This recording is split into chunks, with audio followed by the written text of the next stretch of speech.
De ce facem Photobooth Revolution? Anual mă întâlnesc cu sute de furnizori care se plâng de faptul că le scade numărul de nunți, că mirii sunt din ce în ce mai greu de mulțumit, că sunt copiați de concurență, că mirii vor mereu să se târguiască cu ei sau că unii concurenți noi care doresc să se afirme strică prețul obligându-i și pe ei să le reducă și tot așa.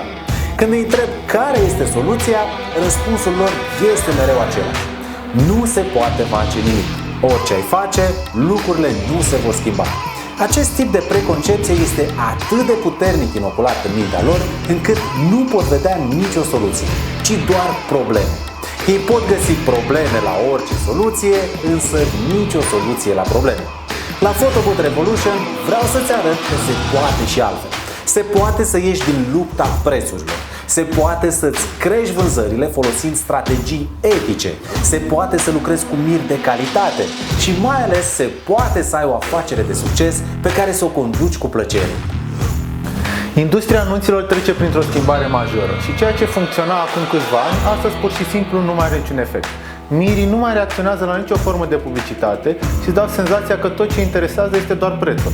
Tocmai de aceea ai nevoie de noi strategii de marketing și comunicare, iar la Photobooth Revolution dorim să-ți arătăm care sunt acestea, ca tu să ai nunți mai multe, cu miri de calitate și profit mai mare.